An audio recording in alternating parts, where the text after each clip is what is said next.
This resistance should evolve and must be supported by the US and the international community and whoever believes in human rights and human dignity.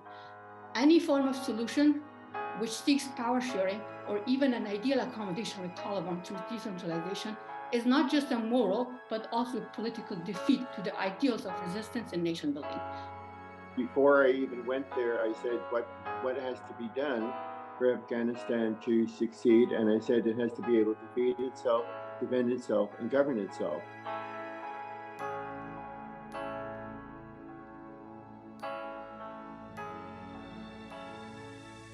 Welcome to Network 2020's audio edition of this virtual event. Be sure to check out our other events, media, and videos at network2020.org.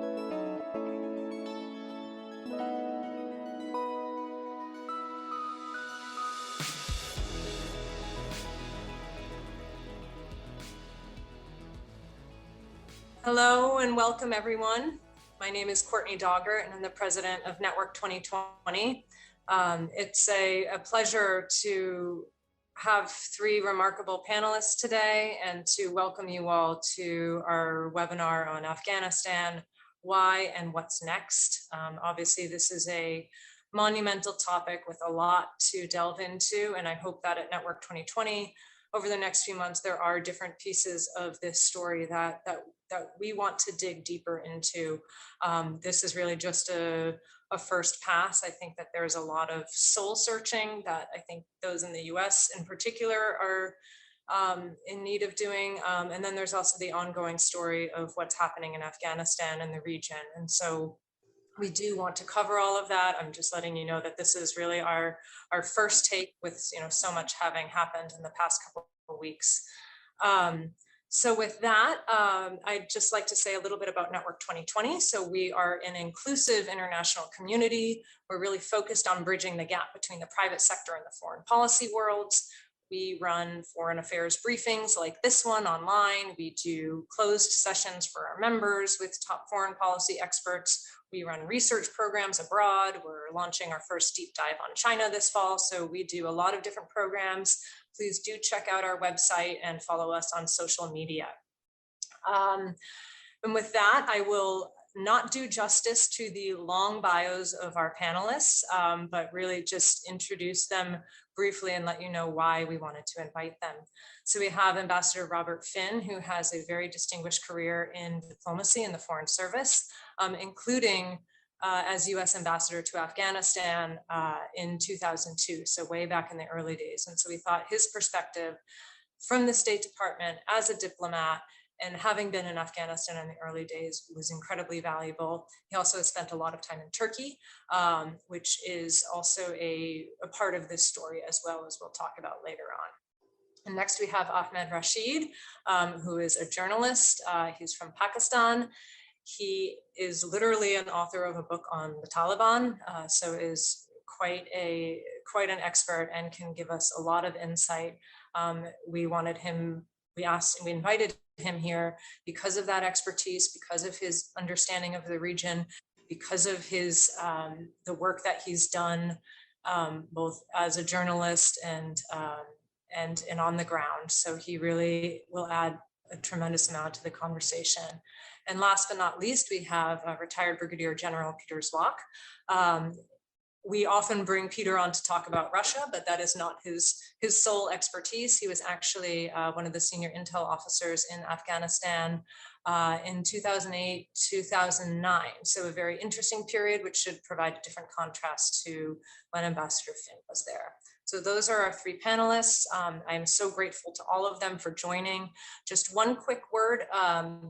We are juggling a lot of different time zones and locations. So if we have any trouble with internet, our panelists might have to turn off their camera, but hopefully all will go well. So we'll do about 20 to 30 minutes of moderated conversation, and then we'll open it up for Q&A. So I'm going to start, Ahmed, with you and with what I usually like to do, which is basically a scene setter question, because I always find it interesting where people think history starts.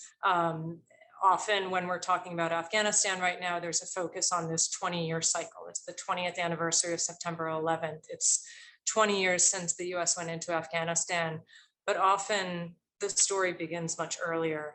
And so could you just give us a little bit of context about where the Taliban came from and what the US involvement was like in Afghanistan prior to this 20-year marker that we've been talking about? Where does history, so to speak, begin in your mind?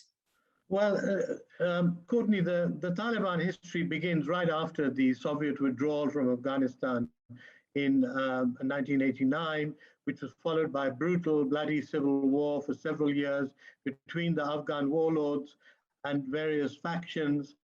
And the Taliban emerged in 92, 93 as a movement made up largely of religious students who'd been studying in Pakistan and in Afghanistan, wanting to clean up the country and wanting to put an end to warlordism.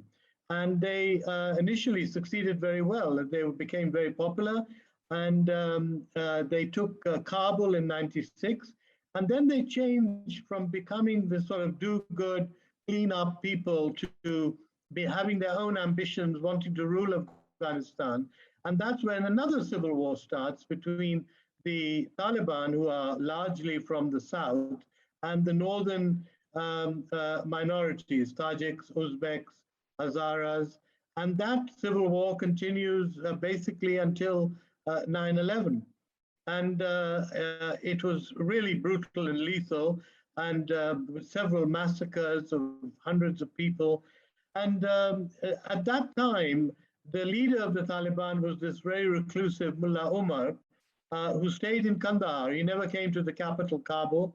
And in Kabul, you had a government of a kind with the religious leaders, but they were given ministerial posts, and it appeared to be a government. And it looks like that the Taliban are going to create the same system again in the next couple of days when they announce their leadership. They will have a spiritual leader in Kandahar who will be Maulvi Akhundzada, who is presently the head of the Taliban, and he will preside over the council or the shura of the Taliban.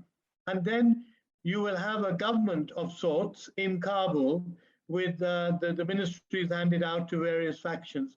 The big question, of course, is that are the Taliban going to allow non-Taliban to become members of the government?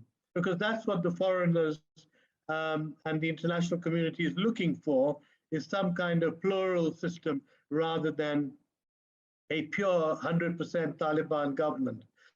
They've already said that women will not be included in the cabinet, although they will come in lower down in the hierarchy. But the real question now in the next couple of days is to see whether they include non-Taliban or not. Thank you. And one follow-up question, if I may. You mentioned how the Taliban sort of evolved from this group that had some popular support for a while, and then over time, when they had greater ambitions, that's when they kind of hit some roadblocks. There's been a lot of talk recently about, is the Taliban of 20 years later, is it the same Taliban or is it a different Taliban? Have they adapted to the Afghanistan that has changed in 20 years? And what's your take on that right now? Well, I think really the essentials of the Taliban belief system has not changed at all. They are still, their interpretation of Sharia or Islamic law is extremely extreme and severe and harsh, and depends not so much on justice, which Sharia is supposed to be on, but more on punishment for wrongdoers. There's a very strong influence of the Pashtun tribal code, which is interpreted again in many different ways, but the Taliban have chosen to interpret it in the harshest possible way. And there's a dislike of foreigners. There's a real not just anti-American, but anti-foreign of all kinds, because foreigners are deemed to be non-Muslim and heathens as such. So this belief system has not changed from 20 years ago to today. What has changed, perhaps, is their exposure to the outside world and the fact that they do recognize that if they want people now to run the government, the economy, to fix things and make sure the electricity runs and the rest of it, they're going to have to call upon technical people, educated people who will not have the same belief system. And to them, they may be a bit more moderate. But so far, it's been a very mixed, what we've heard has been very mixed, because the Taliban have been chasing down some of the middle class experts, and many of them, of course, have fled on these in this airlift. And on the other hand, what they're saying is that we will allow women to go to school, education, etc., etc. But we really have to see what they're going to, how their performance is going to match what they're saying. Thank you very much. Ambassador Finn, turning to you. You were the first US ambassador in Afghanistan after 2001, at a time when things were going relatively well. Did you foresee what was to come based on your understanding of Afghanistan at the time? And in retrospect, is there anything that could or should have been done differently at the outset to avoid this outcome? Well, I didn't foresee what is happening today, but I did foresee that we would be there for 20 years, even though everyone was saying we would be out in a year or two. I didn't see that was possible because I saw that the needs of Afghanistan were imperative and very difficult to achieve. And before I even went there, I said, what has to be done for Afghanistan to succeed? And I said it has to be able to feed itself, defend itself, and govern itself. And that has not really taken place, even though there have been great improvements in many, many different areas. But we're left with a situation that's almost identical to the situation in the fall of 2001, with a small resistance group up in the Panjshir Valley, the same people who were there at that point. So that's very sad. I didn't see this war going on. When I left in late 2003, I said, well, the Taliban are going to be around, they're going to be up in the mountains, they're going to be bandits and villains, and they'll be an annoyance to everyone. But I did not foresee that they're going to take over again. But I did see, we said Afghanistan needed to have a functioning government in every area. And one thing that I tried to work for while I was there, which didn't occur, was to set up a civil service so that you would have government cadres, young, educated people. And don't forget, for a whole generation, the people who had been running Afghanistan were people who were brought up in a Soviet command economy. So they had severe ideological problems that had to be dealt with. They had to be re-educated. And the warlords in the countryside.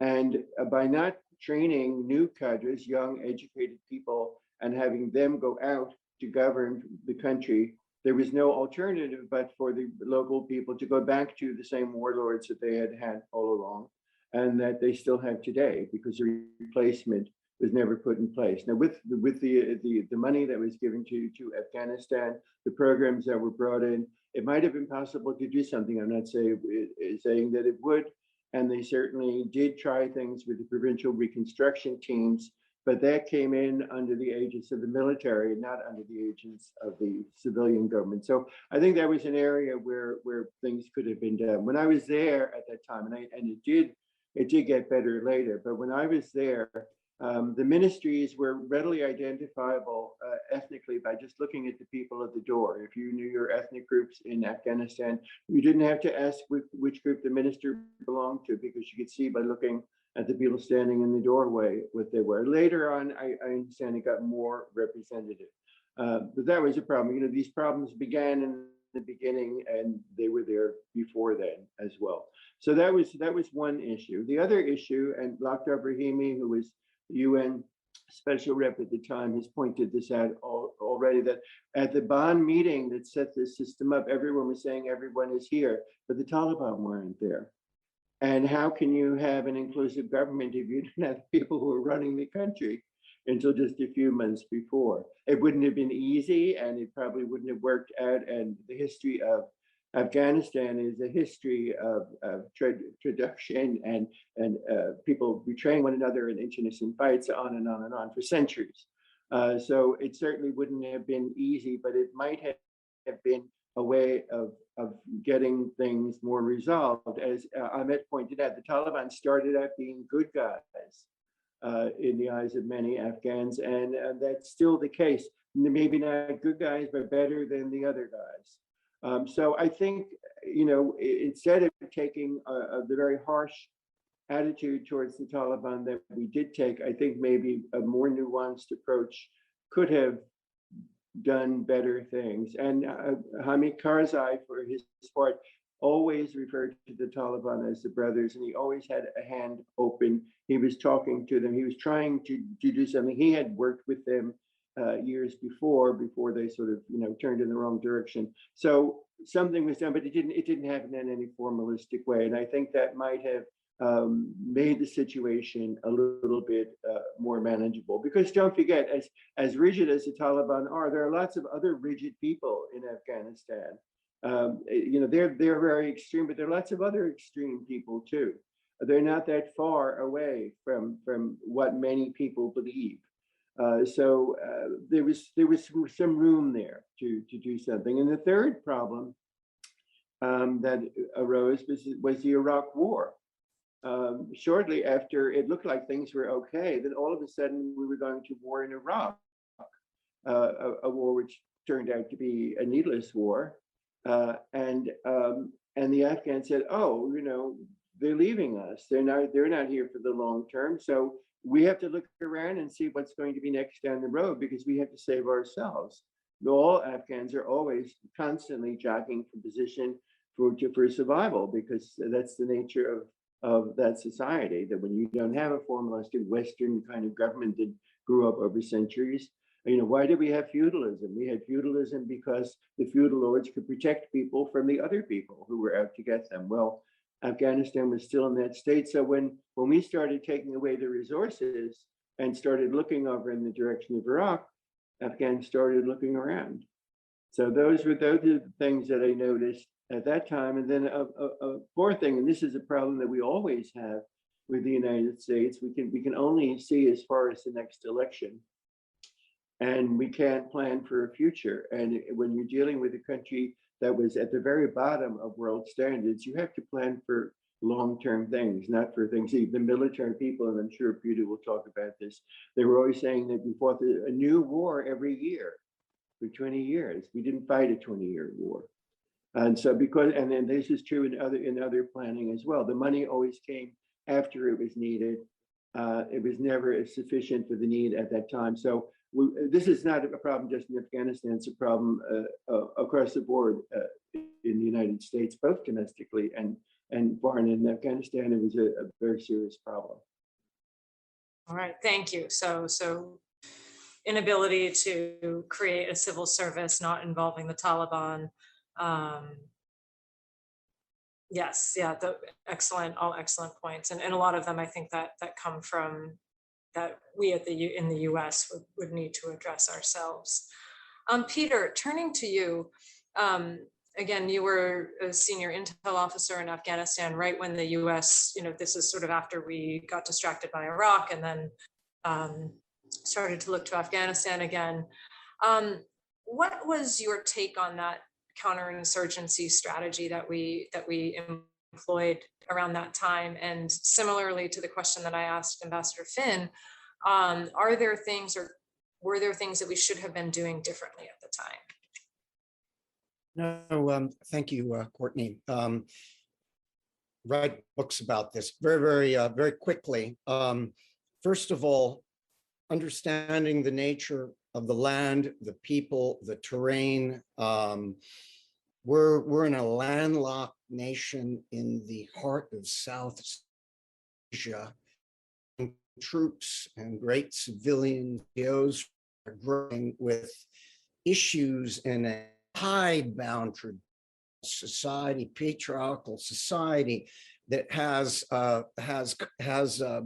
tension between the cities and the rural area. We land in the middle of this. In 2001, we push out very quickly Al-Qaeda and the Taliban. There are several years of relative calm.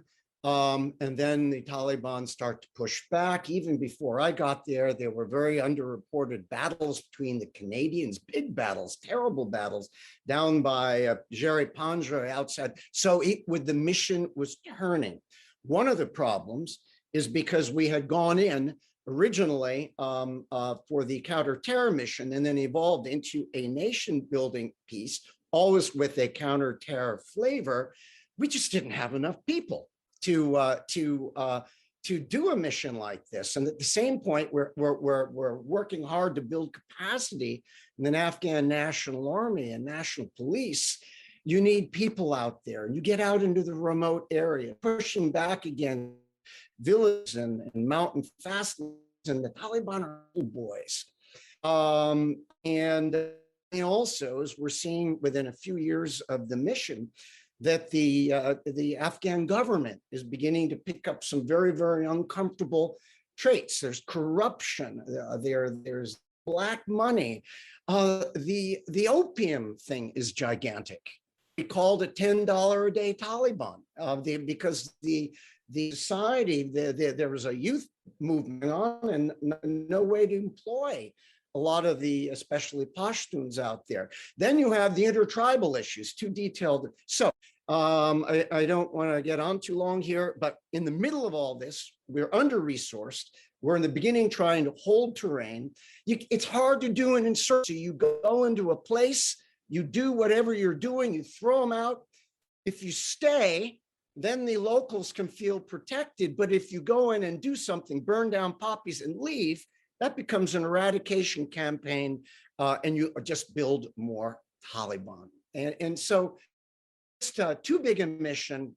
We devolved into it. Again, and as the ambassador meant, if you're 1 year rotations, 20 rotations, and many were even more half year. And the Taliban on the ground, same land, same curve around the road, same ridge, same culvert, same ambush points.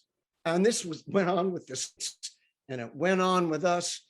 As the ambassador said, we had basically, 20 new rotations. Yes, there were some seasoned Afghan hands, but most were coming in, they did their year and they left. And all of this makes for long-term counterinsurgency with an uncertain future. A increasingly shaky central government has huge legitimacy issues out in the countryside, and where we're trying. And then we were also grappling what we called civilian casualties, because we were doing all we could to preempt, get out there and hit cells and all that. I will say there was rigorous work to avoid civilian casualties, but when you're firing long-range drones and things like that, sadly, it's inevitable. So there was a pall on the mission that way. I was there when General McKiernan went in, worked hard. He was replaced by General McChrystal, who, as you know, had to resign a number of months later, followed by General Petraeus, who had come with a great reputation in Iraq. So the mission in many ways was snake bit at a certain point. Finally, God bless the PRTs, and I went to a number of them. They were part of that effort with the NGOs and NATO to get out there and put a little bit of a footprint for the locals to coalesce on. Just not enough in this, again, alien landlocked nation who has bigger nations around, like Pakistan, that have their own vested interests in there. And we were schizophrenic with Pakistan. We had cooperation with them on some things, and then we had the Haqqani network coming through from Quetta and elsewhere and killing ISAF folks in there. Complex. It's a long game. We weren't psychologically ready for the long game. I think we always, we had the sense we're going to deal with this. We'll get it quick, and we'll be out.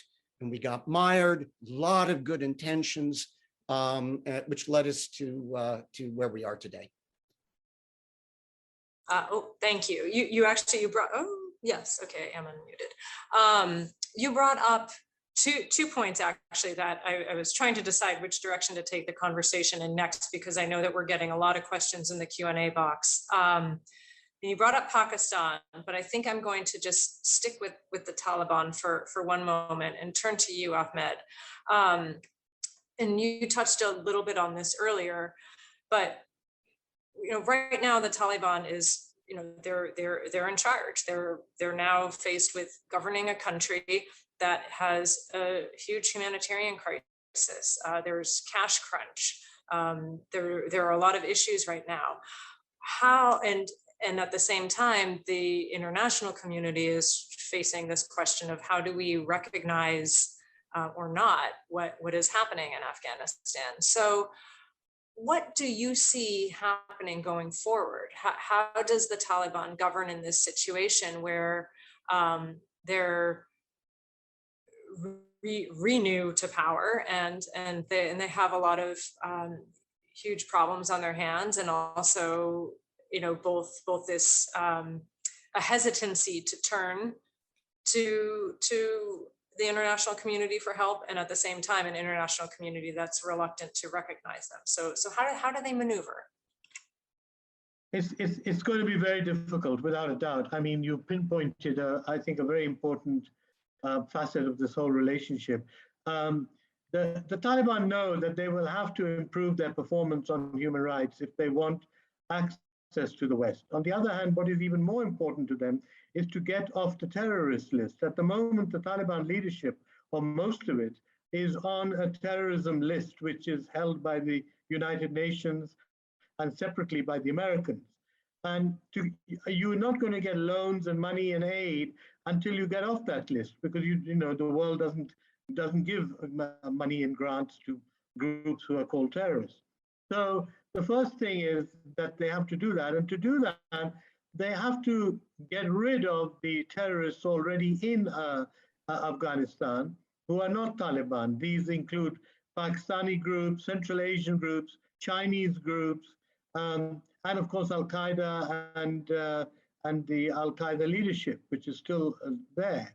And so in other words, the Taliban have to act against their own allies, because all these militant groups had been helping the Taliban in the last few years. And in fact, they had all joined this offensive on Kabul, which eventually saw Kabul fall. So, but the West has made it absolutely clear that they want these terrorist groups to be knocked out. Now, how that will happen, whether it'll happen, whether these groups will just go underground and stay quiet, and then the West is really trapped, because there'll be starvation at one end of the picture, starvation by the Afghan people, because there's a drought, there's a shortage of food and water, electricity, everything. And on the other side, there will be this demand to get rid of these terrorist groups who have been sheltered by the Taliban, just as the Taliban in turn have been sheltered by Pakistan. So it's a very volatile, complicated situation. But clearly, the West is going to have to recognize at some point that the Taliban, this terrorism, has to go, because people are going to be hungry. And the TV pictures are going to turn from what they are today, which is lots of tanks and trucks and American equipment being driven around Kabul, to people starving, literally, because the economic situation is so dire. $9 billion worth of funds are stacked up, Afghan funds are stacked up with the Americans. And the Americans are not going to release that money until they see some actual progress on the ground by the Taliban. Thank you very much. At this point, because we have a lot of questions coming in from the Q&A box, I'm going to turn to the Q&A box. I'm going to start with a question from Dale Benedict, and I'm actually going to give this to each of our panelists in turn, because he's asking the question about the wider region. Who will fill the vacuum the US left behind, if anyone, if not the Taliban? And then, if I may extrapolate on my own question, what are the interests in some of these regional powers? And Brian, I think we have a map. If you wouldn't mind putting that up now, what I'll do, we can put up that map, and then I'd like to ask each of you, because I know you have different areas of expertise. And I'd like to start, Ahmed, with you and in Pakistan in particular, because I think that that's one of the biggest countries that we would need to talk about. So if you would like to talk about Pakistan and maybe some of what you're seeing in the wider region, that would be helpful. And then Peter and Ambassador Finn, I'll turn to you as well. Well, Pakistan gave refuge to the Taliban. Many of the Taliban were Pakistani tribesmen rather than Afghan tribesmen. And so there's a long history of Pakistan supporting the Taliban. And even though after 9/11, the military government of General Musharraf actually sided with the US and facilitated the American presence in Afghanistan, in 2003, as Ambassador Finn has said, once the Iraq war started, the Pakistanis thought, well, the Americans are going to get out of here. We better look after our interests. And that interest was to have a government in Afghanistan that was not hostile to Pakistan. So the Pakistani military gave refuge to the Taliban and helped them grow and develop and funding arms, etc. So that Afghanistan would not be controlled by other warlord factions who were perhaps more loyal to India or to Russia. So that has really been the struggle in this region. Pakistan wanting to establish its hegemony, if you like, over these regional countries and making sure that the Taliban went along with them. So the real issue is who's going to come out on top. I firmly believe that China is going to come out on top. China has a small border with Afghanistan. It has enormous interest in the minerals and oil and gas which is available in Afghanistan and has not really been exploited except a little bit by the Russians. And China is the only country in the region which is strong enough, powerful enough economically to actually take advantage of this and exploit this mineral wealth of Afghanistan. And the Afghans, of course, are looking to China to say, well, please come in and develop our country and let us work together to do that. Thank you. And Ambassador Finn, we had talked a little bit earlier about the role of Turkey. Would you want to comment on how they're approaching the situation in Afghanistan, or any of the other regional countries, if you would Sure, like? I will talk about Turkey, but at first, just a little sidebar. Looking at the map, we should remember that the lines on the map don't exist on the ground. So there are about 10% of the population of Afghanistan are Turkmen and Uzbeks. The border between Pakistan and Afghanistan has never been officially recognized by Afghanistan, and many people in Afghanistan, including Hamid Karzai, said, when we go there, we're not going to a foreign country. When they come here, they're going to come into a foreign country. Peshawar in Pakistan was the summer capital of the Afghan rulers until the 19th century. So, and Herat was a major part of Iran. It's considered an Iranian cultural center. So, these things meld, and that's something to bear in mind. With regard to Turkey, the Turks are sort of the stealth nation. They run all across Central Asia. There are Turks everywhere. All of these stands are Turkish-speaking countries, and the Turkish languages are fairly close to one another. Bearing that in mind, the Turks and the Afghans look well upon one another and always have. One of the first statements of the Taliban government was that they regarded Turkey as a friendly nation. President Erdogan said that he could have a dialogue with the Taliban, which was very controversial in Turkey. As you know, they've been talking, and there's still some conversation about the Kabul airport. The Turks were looking in cooperation with their friends, the Qataris, to run that. The Afghans said, no, we won't have any foreign troops. Erdogan has now said, well, if they're going to run security, then there's a bloodbath, and we're there. How is that going to look? That's not good. But we're still open to talking to them. So there's room there for a dialogue, and I think that's good, because somebody has to talk to the Taliban. Someone has to talk to them. with whom they're willing to talk, with whom they have a certain amount of trust. So I think that's an advantage for us, and also in global terms would be an advantage for Turkey, because President Erdogan could use some points with the West. Thank you. And we're also getting a couple of questions about Russia. So Peter, turning to you, I know I think the Russians met with the Taliban pre-US exit. What is your take, having spent so much time in Russia? What are their interests in the region, and what are they looking for from this situation? First of all, I ask everybody to just, again, look at the map again. Because, you know, while the players may change, not completely, as we're seeing, geography never does. And Taliban sits right there, landlocked between, for those regions, whatever you would call great and regional powers. Remember, the Russian border used to be Central Asia. So Russia right up until 1991 bordered Afghanistan. And it was through Uzbekistan they retreated out in 1989.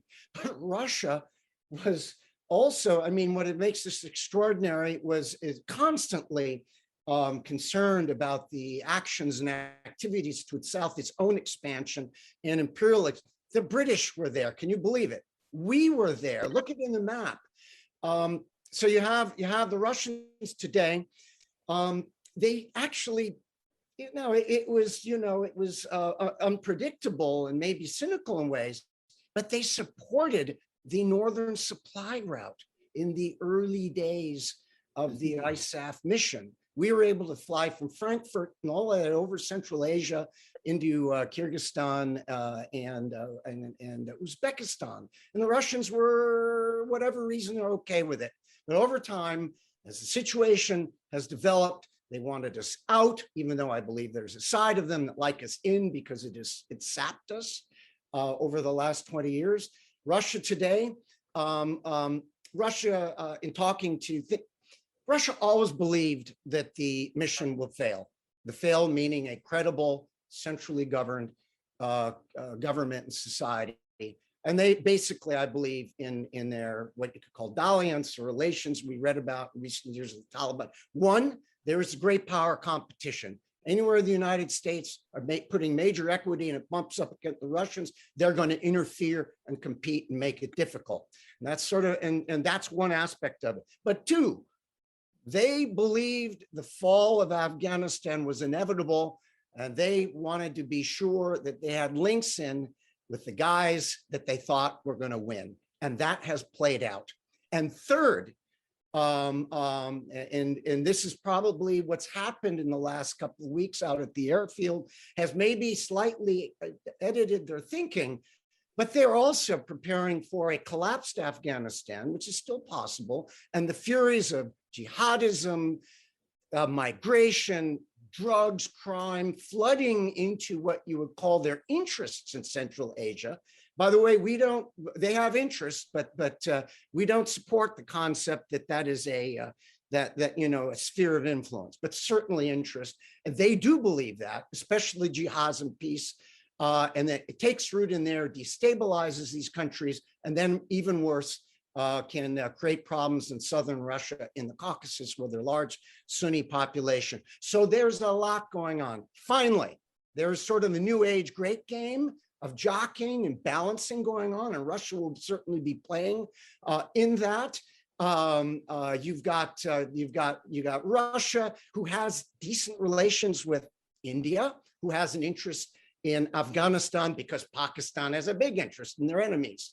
You have Iran, who has always had a long legacy and history, and both, by the way, the richest part of Afghanistan in my time was actually in the west near Mazar, even as Iranian IEDs came over the border to support blowing us up there. So the Iran is big and complex there. We've talked about schizophrenic Pakistan, who are friends of China. And I will leave with China. You've got their Belt and Road Initiative. China seems to be resource driven, and Afghanistan is right on that Belt and Road highway in Central Asia. They need a secure Afghanistan, so both ideally they can conduct minerals and resource and all that, and be able to flow, if you will, their economy and resource toward the Caspian and elsewhere. So Russia is a big player in all of that. And I close, remember that the Russian border until 1991 were the Central Asian countries, and it always had an interest in Afghanistan and the region. Absolutely. Thank you very much, Peter. I'm going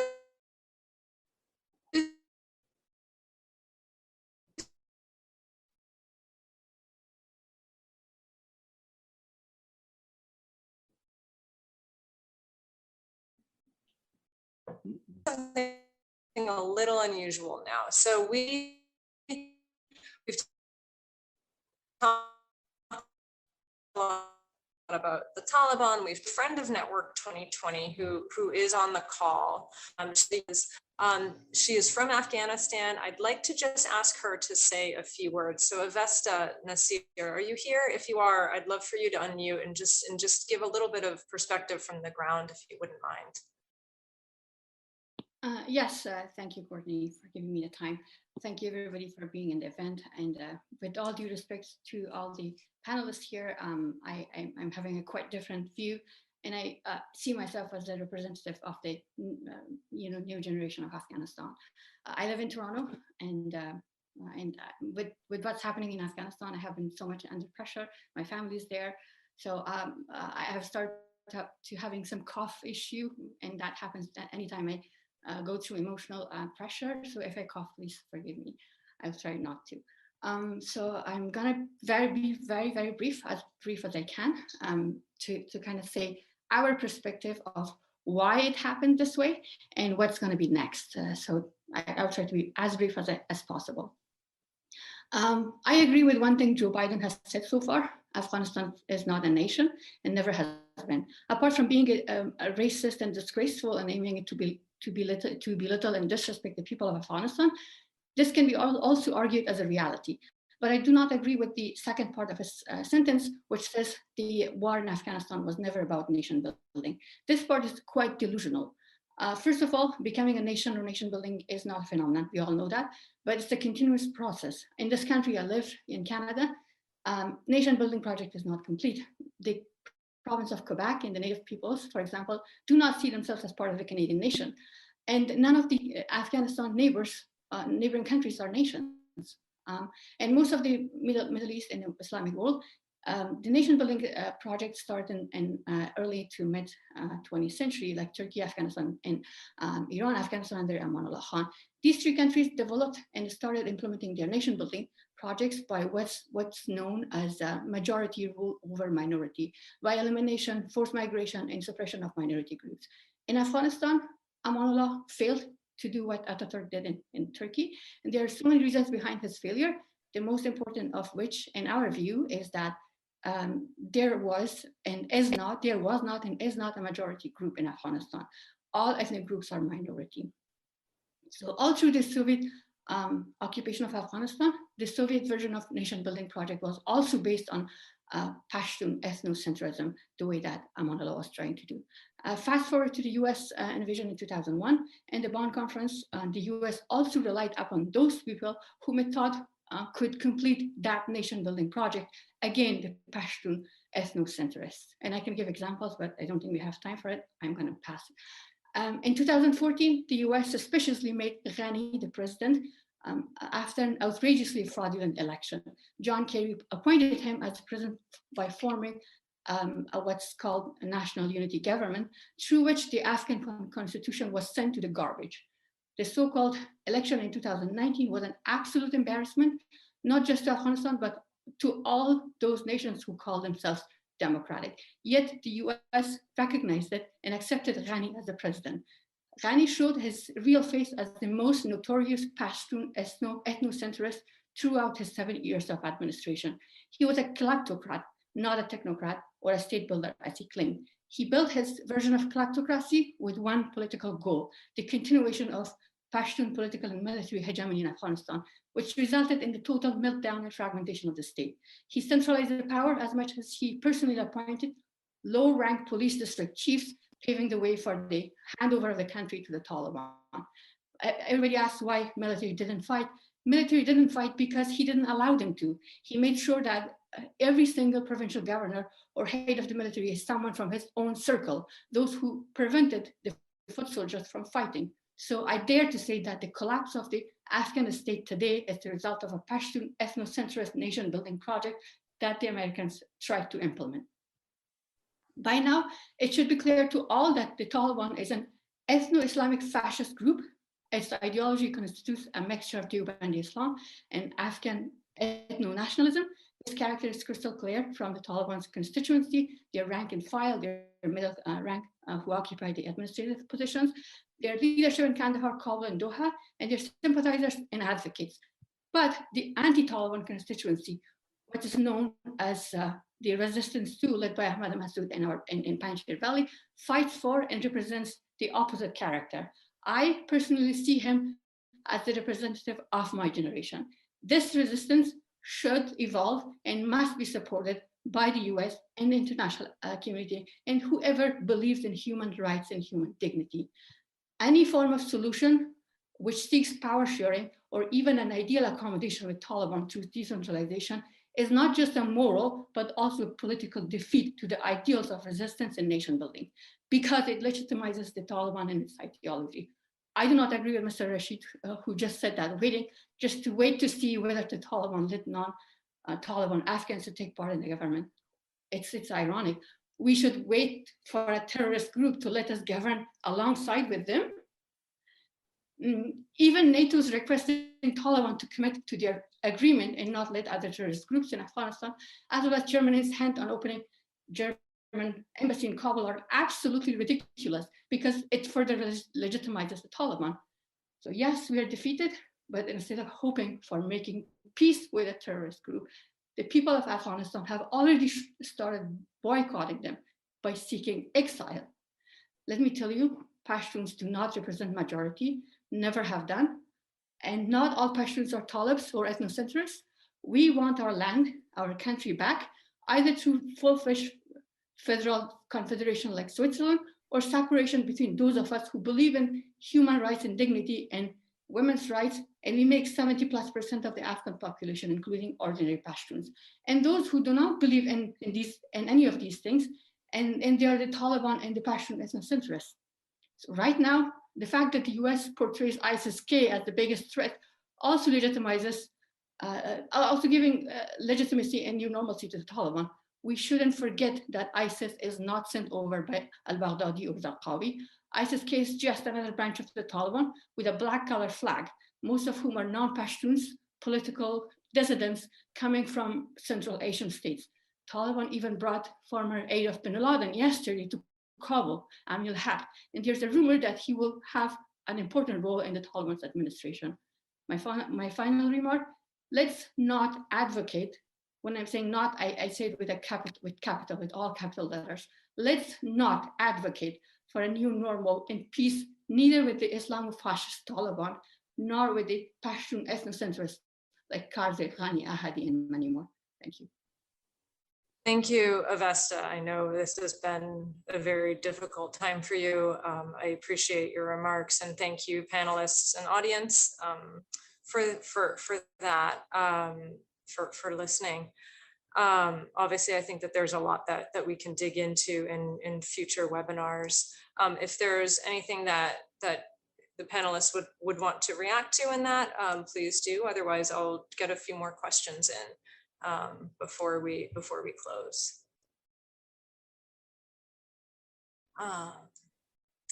If not, then I'm going to turn to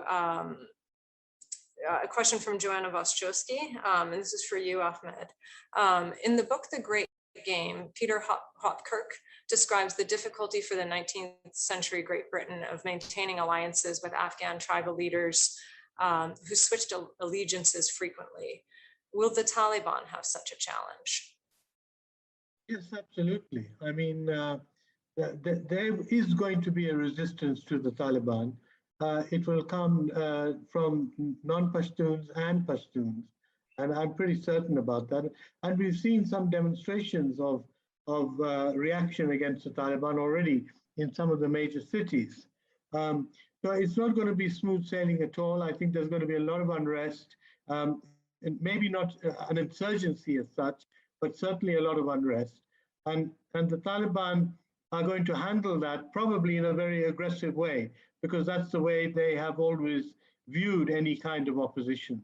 And of course, that's going to exacerbate the tensions and make things possibly even worse. The other thing is the food crisis, the humanitarian crisis.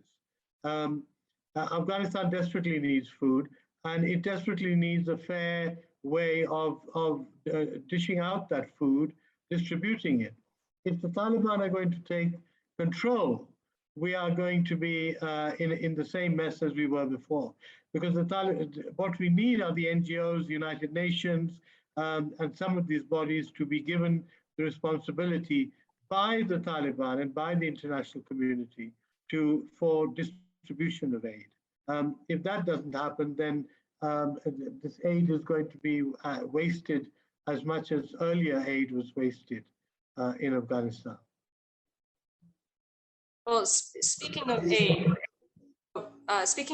I have a question from Arlette Laurent, and I'll direct this to you, Ambassador Finn. And she asks, could the balance of U.S. expenditures have been more constructive if if there were greater emphasis on the civilian or diplomatic side rather than on the military Pentagon side? And Peter, you might also want to chime in on this. Could a Marshall Plan approach have given the Afghan people a better role in their own country? Thank you. I appreciate that. I absolutely agree with it. The vast majority of the money that was spent in Afghanistan was spent on the military, and even in the funds which are described as being allotted for reconstruction and building the government, a major, I don't know if it's the major, but certainly a major chunk of that went to the police instead of building other kinds of infrastructure. So yes, I would say absolutely that should have been done and that could have been done. I'd like to add a perspective.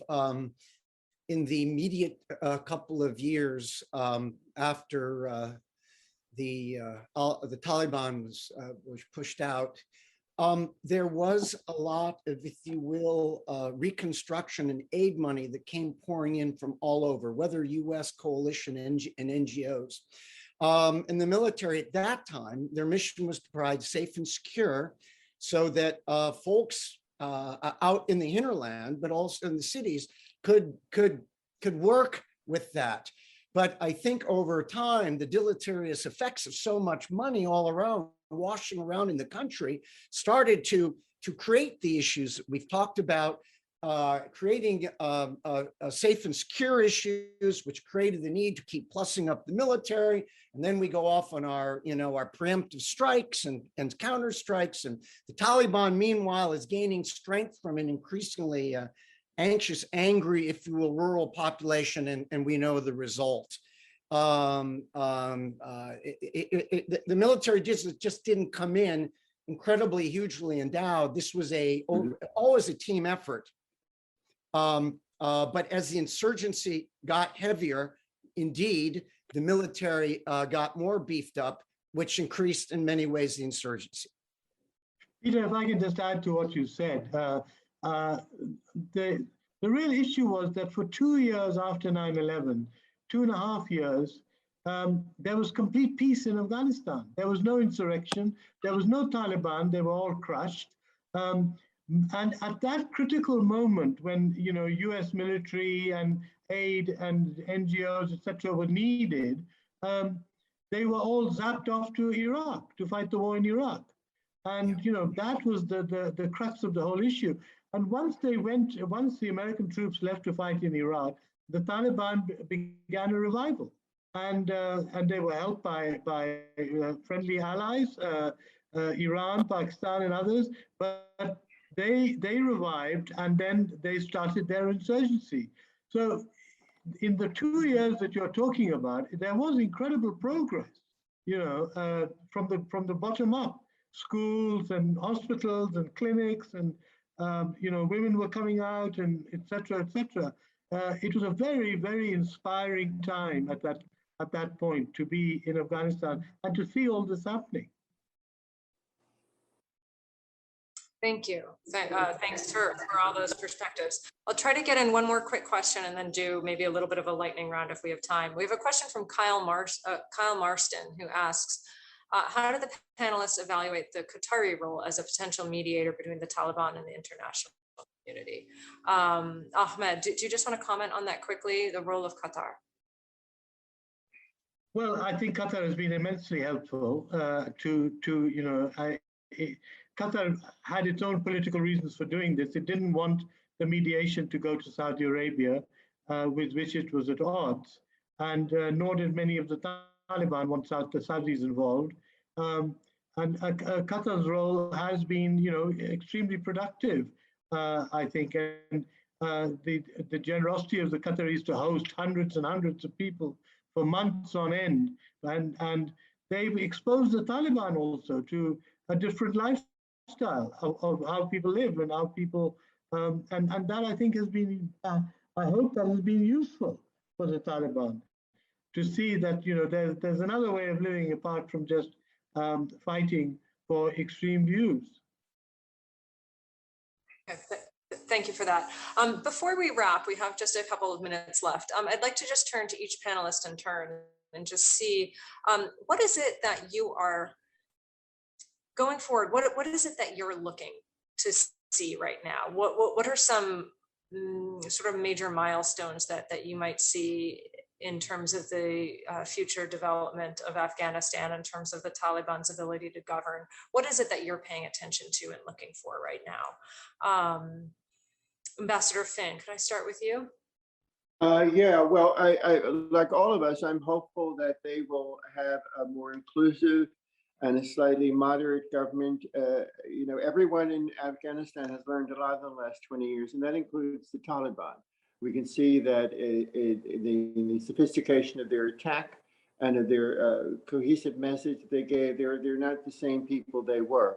I'm hoping, we always hope, we're diplomats, that this will transfer into a more moderate state. As I said earlier, they're not the only extremists in Afghanistan. There are lots of religious extremists in Afghanistan and a lot of other places as well. So to put them in that box and say, oh, nothing is good is going to come of that is very short-sighted. You have to work on them, work with them, see what you can do. As Ahmed pointed out before, they need the assistance that can be given to them by the international community. They don't want riots in the streets. So we just have to see what will happen. And we don't know yet because we're getting very mixed signals. It's one thing to take over a country, it's another thing to run a country. And I'm not sure that the people that we're seeing with guns in the streets of Kabul are going to be able to run that country. So then we have to see what they do. Where do they turn for help? Is Pakistan going to turn around and play a good role with its highly trained professionals? Are the countries of Central Asia who speak the languages of Afghanistan going to provide their people? That was one thing I was trying to have happen, is to have medical professionals and others come from Tajikistan and Uzbekistan and Turkmenistan, all of which, because they are part of the Soviet Union, are very highly developed in all of these areas, and have them help. So there are things that can be done, and we have to just hope that they're wise enough and mature enough to do them. Thank you. Peter, your quick thoughts. What are you looking at? First of all, with the seizure, takeover of the airport in the country, the chapter of our physical deployment, if you will, in Afghanistan is over, but this is just the beginning of a new chapter. The United States is much diminished materially in the region.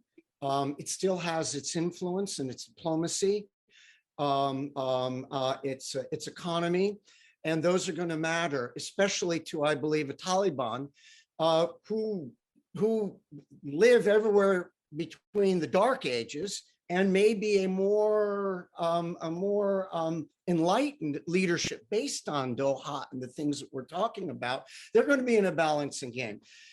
Do we, the question is, how deeply do we want to be involved in it? But you see, in part, I believe the Afghan diaspora, a lot of really smart, competent people with aspirations are going to push to do it. And we do have interest interests in the area. And if there's any positive legacy in all this, is that we left millions of Afghans, especially young Afghans and women and girls with aspirations inside. And that's not going to go away. And the Taliban is going to have to manage that. And I want to believe that we have also left a legacy of goodwill, we, the international community and all of that. And this is just going to take time to play out. Finally, they're in a world of wolves around them in various degrees, maybe in sheep clothing. So the Taliban has an enormous amount to balance if they survive in the present state at all. And Ahmed, final thoughts. What are you looking at? Well, you know, what worries me is that I think the whole American interest in this region is going to disappear because President Biden has made it clear that his focus is going to be China and East Asia. Now, if that happens, that means not just the Americans, but the Europeans and a lot of the international attention that should come to Afghanistan to help it survive the famine and the drought and will not be there, quite frankly. And remember, the Afghans have been through this before because after 1989 and the Soviet withdrawal, the Americans abandoned Afghanistan for the next 5 or 6 years. And that is what precisely encouraged the civil war and allowed the Taliban to emerge for the first time in the 90s. And many Afghans are saying that that's what's going to happen this time for the second time. The Americans are going to walk away and they're not going to care about what happens in this part of the world anymore. And they'll leave it to all, as Peter said, the wolves who neighbor Afghanistan, and all the wolves want a chunk of Afghanistan for themselves, and the poor Afghans are going to be left in the lurch once again. On that note, we're past time. Thank you all for your time. Thank you, audience. Really tremendous questions, some really good ones in the Q&A box. I'm sorry I could not get to all of them.